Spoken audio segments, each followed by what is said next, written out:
The risk of breast cancer increases with age. It can happen to nearly any woman and also men and can be unpredictable. So we've invited back our good friend and colleague, Dr. Freda Lewis-Hall, the Chief Medical Officer of Pfizer, to talk about some of the factors that may lead to breast cancer. Dr. Freda, important topic. Thanks so much for being here.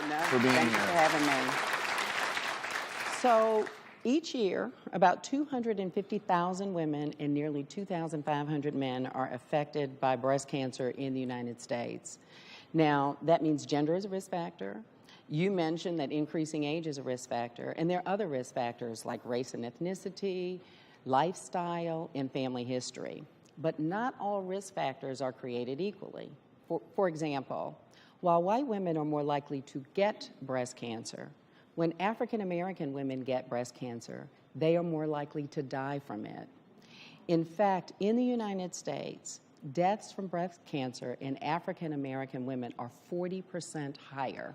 This may be due to the fact that sometimes it's diagnosed at a later stage when the treatment options are more limited. Now let's talk about other groups that may be at an increased risk, those with a family history.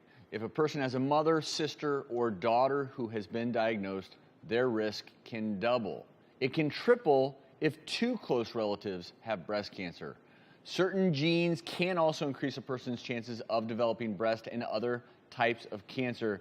So, Dr. Freda, let's walk through the most common cause of hereditary breast cancer involving the BRCA1 and BRCA2 genes. Every human has a BRCA1 and a BRCA2 gene. These genes do not cause breast cancer, which many people believe. In fact, normally these genes work to repair DNA breaks that may lead to cancer and uncontrolled growth of tumors. However, in some people, these genes become altered or broken and then are not able to function fully. These are called gene mutations. So when BRCA1 and BRCA2 genes are mutated, they may no longer be able to fix those DNA breaks and help prevent breast cancer. So people with a BRCA gene mutation, they may be more likely to develop breast cancer and more likely to develop cancer at a younger age.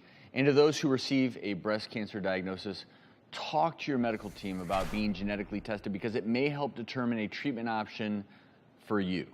And for those that have not been diagnosed with cancer, it's important to talk about the BRCA1 and BRCA2 genes, especially if you think that someone in your family has that gene mutation. So talk to your healthcare professional about whether or not you should get genetic testing, because knowing your risks is the first step to being able to complete a plan for prevention, for detection, and early diagnosis, which can increase the best chances for a good outcome.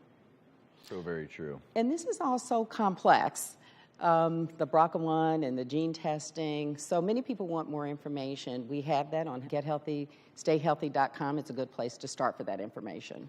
And here are a few other things everyone out there needs to know. The American Cancer Society recommends beginning screening for most women at age 45, but everyone's individual risk is different. So talk to your doctor about what is best for you. And Dr. Freda, I just want to know, what other resources do you recommend for those who may be concerned about breast cancer? Well, there are lots of resources for sure that are really good and very helpful. I mentioned gethealthystayhealthy.com earlier. I also want to mention another resource that we have from my company, Pfizer. It's a website called This Is Living with Cancer and an app called Living With.